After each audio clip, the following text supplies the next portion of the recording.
കേസിൽ അനന്തകൃഷ്ണന്റെ ജീവനക്കാരുടെ മൊഴി പോലീസ് രേഖപ്പെടുത്തുകയാണ്. മൂവാറ്റുപുഴ പോലീസ് സ്റ്റേഷനിലാണ് മൊഴിയെടുപ്പ്. ഇതിനിടയിൽ Saigramam global trust chairman KN ആനന്ദകുമാറിനെതിരെ ആഞ്ഞടിച്ച് കോൺഗ്രസ് നേതാവ് ലാലി വിൻസെന്റ് രംഗത്ത് വന്നു. ആനന്ദകുമാറിന് അനന്തകൃഷ്ണൻ പണം നൽകിയതിന് സാക്ഷികളുണ്ടെന്ന് ലാലി വിൻസെന്റ് ന്യൂസ് മലയാളത്തോട് പറഞ്ഞു. കേസിൽ ആനന്ദകുമാറിനെ ഒന്നാം പ്രതിയാക്കണം. കേരളത്തിലെ മുഴുവൻ ജനങ്ങളും ഇന്ന് അനുഭവിക്കുന്ന ദുരിതത്തിനു കാരണം ആനന്ദകുമാറെന്നും ലാലി വിൻസെന്റ് ന്യൂസ് മലയാളത്തോട് പറഞ്ഞു. ഒന്നാം സ്ഥാനത്ത് പ്രതിയാകേണ്ടത് NGO കോൺഫെഡറേഷന്റെ ട്രസ്റ്റിന്റെ ചെയർപേഴ്സൺ ആര്? ആനന്ദകുമാറാണ്. ആനന്ദകുമാറിന്റെ അക്കൗണ്ടിലേക്ക് PSIയുടെ അക്കൗണ്ടിൽ നിന്ന് 2 കോടിയോളം പോയിട്ടുണ്ട്. ആനന്ദകുമാറിന്റെ ഈ ട്രസ്റ്റിൽപ്പെട്ട ഡയറക്ടർമാരുടെ എല്ലാവരുടെ അക്കൗണ്ടിലേക്ക് അനന്തുവിന്റെ അക്കൗണ്ടിൽ നിന്ന് പൈസ പോയിട്ടുണ്ട്. ഞാനിതെല്ലാം അറിയുന്നത് കഴിഞ്ഞ നവംബർ മാസത്തിലാണ്. ആനന്ദകുമാറും നാഷണൽ NGO ഫെഡറേഷനിലെ ഡയറക്ടർമാരും പ്രതിസ്ഥാനത്ത് വരണമല്ലോ. ഇവരെല്ലാരും ചേർന്നുണ്ടാക്കിയ ട്രസ്റ്റ് ഡീഡ് കാണിച്ചിട്ടാണല്ലോ ഞാനും വിശ്വസിച്ചത് ഈ പദ്ധതിയെ കുറിച്ച്. അങ്ങനെയാണല്ലോ ഇവരുടെ വക്കീലായി ജോലി ചെയ്യാമെന്ന് ഞാനും സമ്മതിക്കുന്നത്.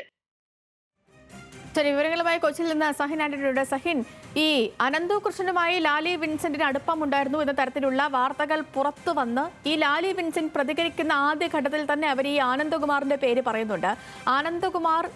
ആനന്ദകുമാറിന് ഈ അനന്തു പൈസ നൽകിയിരുന്നു, കാശ് നൽകിയിരുന്നു എന്ന കാര്യം തുടക്കം മുതൽ തന്നെ ലാലി വിൻസെന്റ് ഉന്നയിക്കുന്നുണ്ട്. ഇപ്പോൾ ആ ആരോപണം കൂടുതൽ കടുപ്പിക്കുകയാണ് ലാലി വിൻസെന്റ്. ഒപ്പം തന്നെ അനന്തകൃഷ്ണൻ പോലീസ് നൽകിയ മൊഴിയിലും ആനന്ദകുമാറിന് കാശ് നൽകിയിരുന്നു എന്ന് വ്യക്തമാകുന്നുണ്ട്. എങ്ങനെയാണ് പോലീസ് നടപടികൾ? ഒപ്പം ലാലി വിൻസെന്റ് വാക്കുകൾ. സേതു, അതായത് ലാലി വിൻസെന്റ് പറയുന്നത് അനന്തകൃഷ്ണനെ അല്ല ഒന്നാം പ്രതിയാക്കേണ്ടത്, ഈ കേസിൽ ആനന്ദകുമാറിനെയാണ് ഒന്നാം പ്രതിയാക്കേണ്ടത്. കാരണം ആനന്ദകുമാറാണ് മുഴുവൻ ആളുകളെയും കൊണ്ടുപോയി ചതിച്ചത് എന്നുള്ളതാണ് ലാലി വിൻസെന്റ് പറഞ്ഞു വയ്ക്കുന്നത്. ലാലി വിൻസെന്റ് CSR ഫണ്ട് തരപ്പെടുത്തി കൊടുക്കാമെന്ന് പറഞ്ഞ് അനന്തകൃഷ്ണനിൽ നിന്നും ആനന്ദകുമാർ 2 കോടി രൂപ വാങ്ങിയെന്നാണ് ലാലി വിൻസെന്റിന്റെ ആരോപണം. വലിയ ഗുരുതരമായ ഒരു ആരോപണമാണിത്. അനന്തകൃഷ്ണന്റെ മൊഴിയും അങ്ങനെ തന്നെയാണ്. ആനന്ദകുമാറിനെ പരിചയപ്പെട്ടത് CSR ഫണ്ട് ലഭിക്കുമെന്നുള്ള പ്രതീക്ഷയിലായിരുന്നു. അതുകൊണ്ട് തന്നെയാണ് പണം നൽകാൻ തയ്യാറായത് എന്നുള്ളത് ആനന്ദകൃഷ്ണൻ പറഞ്ഞിരുന്നു. ഇത് ഒന്നുകൂടെ ഉറപ്പിക്കുകയാണ് ലാലി വിൻസെന്റ്. ലാലി വിൻസെന്റ് അനന്തകൃഷ്ണന്റെ അഭിഭാഷകയാണ്. ആ ലാലി വിൻസെന്റ് തന്നെയാണ് പറയുന്നത് ഈ കേസിൽ ഒന്നാം പ്രതിയാക്കേണ്ടത് ആനന്ദകുമാറിനെയാണ്. മാത്രമല്ല ട്രസ്റ്റിലെ മറ്റ് ജീവനക്കാരെയും മറ്റ് പ്രതികളാക്കണം, ട്രസ്റ്റിലെ മറ്റ് ബോർഡംഗങ്ങളെയും മറ്റ് പ്രതികളാക്കണമെന്നുള്ള ഒരു ആരോപണം കൂടി ലാലി വിൻസെന്റ് മുന്നോട്ട് വയ്ക്കുന്നുണ്ട്. മാത്രമല്ല ഈ പണം നൽകിയതിന് കൃത്യമായ തെളിവുകൾ ഉണ്ട് എന്നുള്ളതും ചൂണ്ടിക്കാണിക്കുകയാണ് ലാലി വിൻസെന്റ്. അതിൽ ഈ അനന്തകൃഷ്ണന്റെ ജീവനക്കാരെ ഇതിന് സാക്ഷികളാണെന്ന് ലാലി വിൻസെന്റ് പറയുന്നു. അതുകൊണ്ട് തന്നെയാണ് മൂവാറ്റുപുഴ പോലീസ് ഇപ്പോൾ അനന്തകൃഷ്ണന്റെ ജീവനക്കാരെ ചോദ്യം ചെയ്തുകൊണ്ടിരിക്കുകയാണ്. നേരത്തെ തന്നെ പോലീസ് അനന്തകുമാറിനെ പ്രതിയേർക്കുന്നതുമായി ബന്ധപ്പെട്ട് കൃത്യമായ നിയമോപദേശം തേടിയിരുന്നു. മാത്രമല്ല ഈ ഒട്ടുമിക്ക കേസുകളിലും ആനന്ദകുമാറിനെ പ്രതിയേർക്കാനും പോലീസ് തീരുമാനിച്ചിട്ടുണ്ടായിരുന്നു. ഈ ഘട്ടത്തിലാണ് ലാലി വിൻസെന്റിന്റെ കൂടി വെളിപ്പെടുത്തൽ വന്നിരിക്കുന്നത്. ആനന്ദകുമാർ പണം വാങ്ങുന്നതിന് കൃത്യമായ തെളിവുകൾ തന്റെ പക്കൽ ഉണ്ടായിരുന്നു എന്നുള്ളതാണ് ലാലി വിൻസെന്റ് പറഞ്ഞത്. ലാലി വിൻസെന്റ് ഈ ആനന്ദകുമാറിനെതിരെ പറയുന്നു, ആനന്ദകുമാറിനെ പ്രതി ചേർക്കണമെങ്കിൽ തന്റെ കയ്യിൽ ശക്തമായ തെളിവുകൾ ഉണ്ടെന്ന് പറയുന്നു. അപ്പോഴും ഈ തുടക്കം മുതൽ തന്നെ അനന്തകൃഷ്ണനെ ചെറിയ രീതിയിലൊക്കെ ഒന്ന് സംരക്ഷിക്കുന്ന നിലപാടുണ്ടായിരുന്നു ലാലി വിൻസെന്റിന്. അനന്തകൃഷ്ണനെ ബോധപൂർവം പലരും ചതിക്കുകയായിരുന്നു എന്ന് പോലും പറയുന്നു. ഇപ്പോഴും ആ ഒരു നിലപാടും കൂടി തുടരുന്നുണ്ടോ?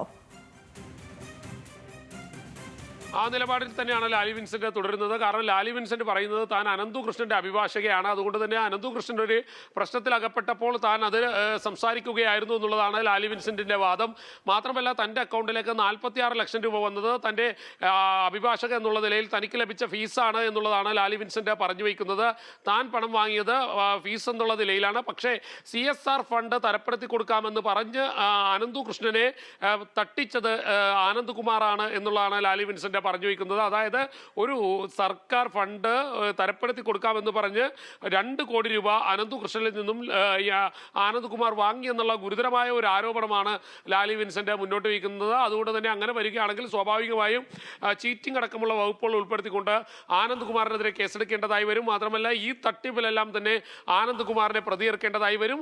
ഒരു അഭിഭാഷക എന്നുള്ള നിലയിൽ തന്റെ ബുദ്ധി കൂടി ലാലി വിൻസെന്റ് ഈ കാര്യത്തിൽ പ്രയോജനപ്പെടുത്തിയിരിക്കുന്നു എന്നാണ് മനസ്സിലാക്കേണ്ടത്. കാരണം ലാലി വിൻസെന്റ് നിയമവശങ്ങൾ അറിയാം. ഇങ്ങനെ പറഞ്ഞാൽ കൃത്യമായി തന്നെ ആനന്ദ് കുമാറിനെ പ്രതികരിക്കേണ്ടി വരുമെന്നവർക്കറിയാം. മാത്രമല്ല ഇതിന് കൃത്യമായ സാക്ഷികളുണ്ട്. അതുകൊണ്ട് തന്നെ ലാലി വിൻസെന്റ് പറയുന്ന കാര്യങ്ങൾ തള്ളിക്കളയാനും കഴിയുകയില്ല. 2 കോടി രൂപ അക്കൗണ്ട് ത്രൂ ആണ് മേടിച്ചിരിക്കുന്നത്. അക്കൗണ്ടിലൂടെ പണം വാങ്ങിയത് കൊണ്ട് തന്നെ മറ്റ് തെളിവുകളില്ല എന്ന് പോലീസിനും പറയാൻ കഴിയില്ല. ആനന്ദ് കുമാർ പ്രതികരിക്കപ്പെടേണ്ട ഒരു സാഹചര്യത്തിലേക്ക് കാര്യങ്ങൾ നീങ്ങുന്നു എന്നുള്ളതാണ് ഈ ഘട്ടത്തിൽ മനസ്സിലാകുന്നത്. അതുകൊണ്ട് തന്നെയാണ് മൂവാറ്റുപുഴ പോലീസ് ഇന്ന് വൈകുന്നേരത്തോടെ അനന്തു കൃഷ്ണന്റെ കസ്റ്റഡി അവസാനിക്കും. അനന്തു കൃഷ്ണനെ കോടതിക്ക് കൈമാറുന്നതിന് മുൻപ് പരമാവധി വിവരങ്ങൾ ശേഖരിക്കുക, പരമാവധി തെളിവുകൾ ശേഖരിക്കുക എന്നുള്ള നിലയിലേക്ക് മൂവാറ്റുപുഴ പോലീസും മാറിയിരിക്കുന്നു. അതുകൊണ്ട് തന്നെയാണ് അനന്തു കൃഷ്ണന്റെ ജീവനക്കാരെ ഇപ്പോൾ മൂവാറ്റുപുഴ പോലീസ് സ്റ്റേഷനിൽ എത്തിച്ചിരിക്കുന്നത്. അവിടെ വെച്ച് അനന്തു കൃഷ്ണനോടൊപ്പം ഇരുത്തി ഈ മൂവാറ്റുപുഴയിൽ വെച്ച് അനന്തു കൃഷ്ണന്റെ ജീവനക്കാരെയും ഇരുത്തി തെളിവെടുത്തുകൊണ്ടിരിക്കുകയാണ്, വിവരങ്ങൾ ശേഖരിച്ചുകൊണ്ടിരിക്കുകയാണ്.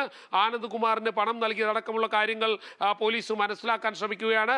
എന്തായാലും ഈ കേസിലേക്ക് കൂടുതൽ പ്രതികൾ വരുന്നു, അല്ലെങ്കിൽ പ്രതികൾ ഉൾപ്പെടുത്തുമെന്നുള്ള ഒരു കാര്യത്തിന് ഏറെക്കുറെ തെളിവുകളും ഒപ്പം തന്നെ അങ്ങനെ തന്നെയാണ് സഹീൻ. കാരണം തട്ടിപ്പ് ഒരാൾ മാത്രമാണോ അതോ ഇതിൽ ഒന്നിലധികം കണ്ണികളുണ്ടോ എന്ന ചോദ്യത്തിന് ഏറെക്കുറെയൊക്കെ ഒരു വ്യക്തത വന്നു തുടങ്ങിയിട്ടുണ്ട്. പുതിയ വെളിപ്പെടുത്തലുകൾ വരുന്നു, പുതിയ പ്രതികരണങ്ങൾ വരുന്നു, കൂടുതൽ പേർ പ്രതിസ്ഥാനത്തേക്ക് വരുന്നു. അങ്ങനെ പോലീസ് അന്വേഷണം പുതിയൊരു വഴിത്തിരിവിലേക്ക് എത്തുന്നു എന്ന തരത്തിലാണ് ഇപ്പോൾ പുറത്തുവരുന്ന CSR ഫണ്ട് തട്ടിപ്പുമായി ബന്ധപ്പെട്ട് പുറത്തുവരുന്ന ഏറ്റവും പുതിയ റിപ്പോർട്ടുകളിൽ നിന്ന് മനസ്സിലാകുന്നത്. കൊച്ചിയിൽ നിന്ന് സഹിൻ ആന്റണിയാണ് ലാലി വിൻസെന്റിന്റെ വെളിപ്പെടുത്തലുമായി ബന്ധപ്പെട്ടുള്ള വിവരങ്ങൾ നൽകിയത്.